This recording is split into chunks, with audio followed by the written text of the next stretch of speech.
I wanted a belt clip for my audio recorder, so in this video I'll take you through the iterative design that I came up with. The design program I'm using in this video is Fusion 360, which is free if you don't make much money from using it. The first design that I tried was a complex sliding design that I was hoping to print out in one go.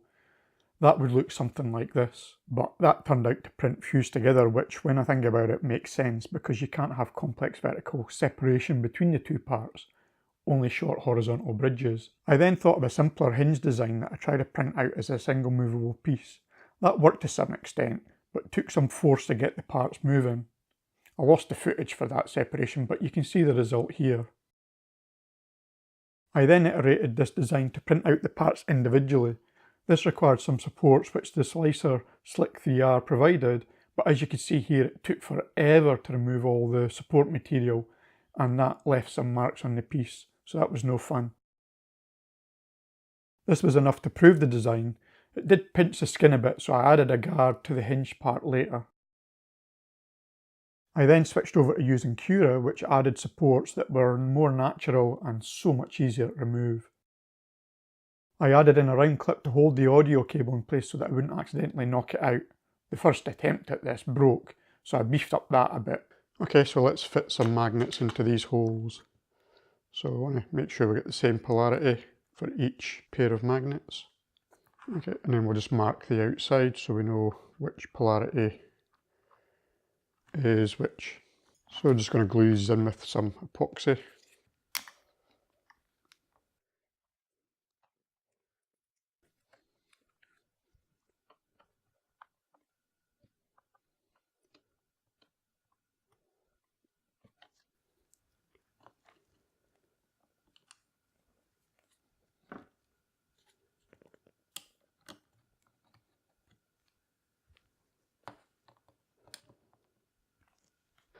Ah, the joys.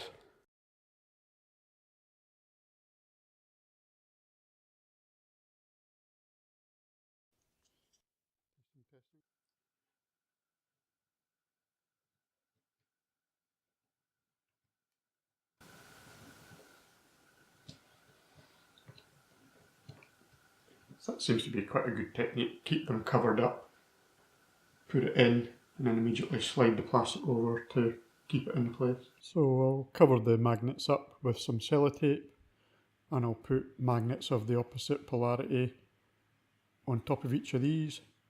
Then I'll clamp it together so that the magnets stick in the other side and clamp that up overnight.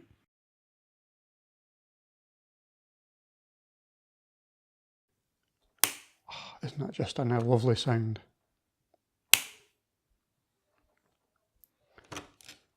Such a reassuring click. So you could probably have gotten away with less magnets. So one thing I've added on is I've printed out a cable tidy.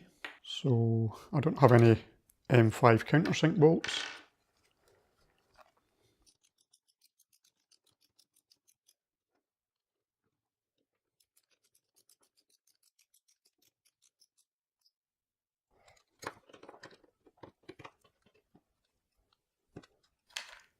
Okay, so that's a nice feature where that won't come off.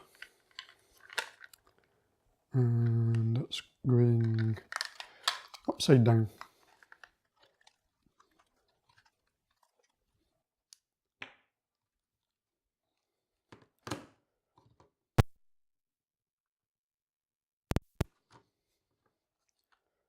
So this was the first attempt at the cable winder, and you can see here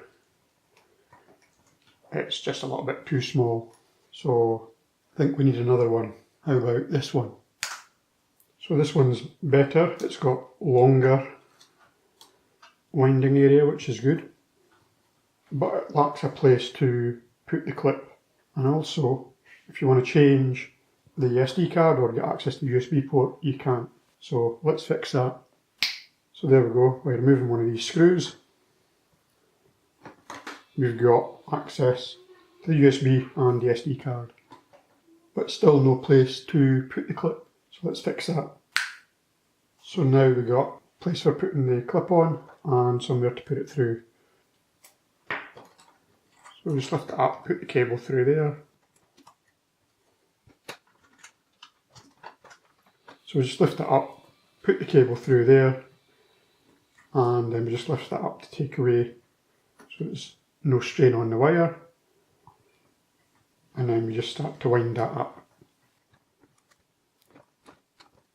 So that's the cable all wound up, and now we can just clip in the microphone into there, all sorted.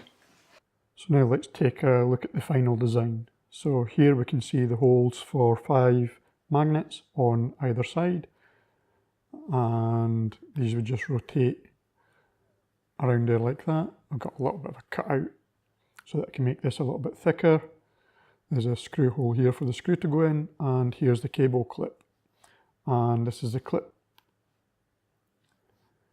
On this back side, when I rotate this, you can see that this is the part that's going to protect the skin from being pinched from the hinge moving.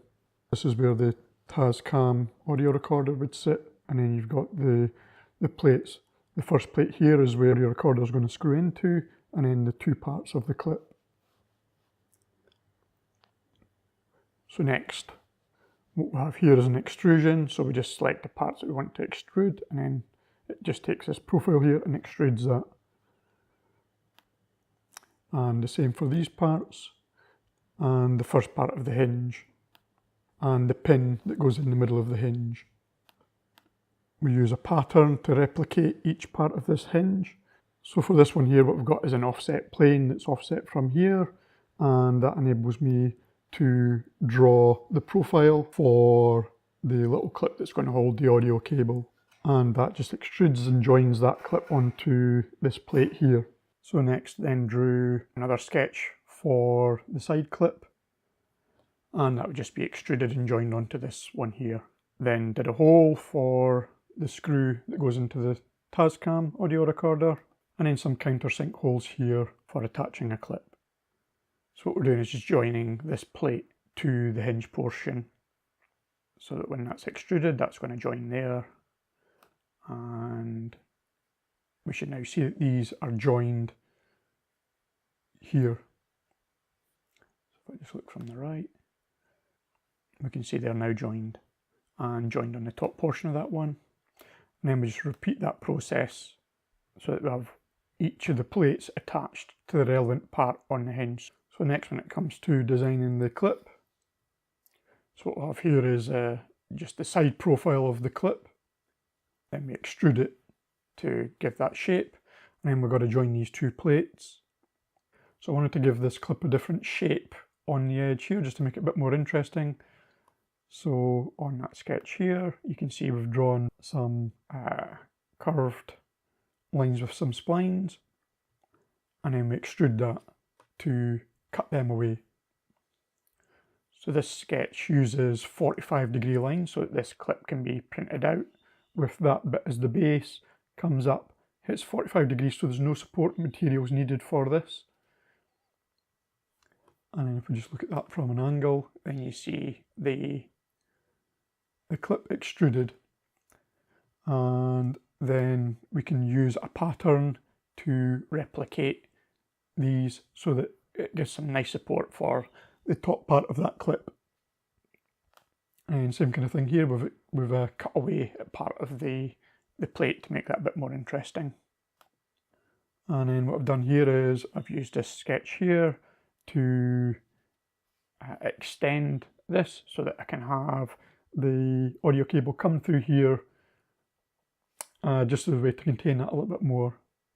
So that's the main parts of that audio clip design. So let's see how the updated design has gone.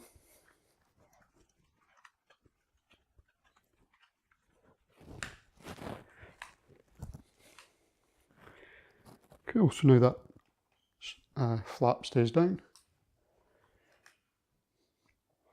So I can lift this up for easy viewing of the screen. So that's really good. So that's one of the real good things about 3D printers. You can iterate over your designs, getting gradually closer and closer to what you want to achieve.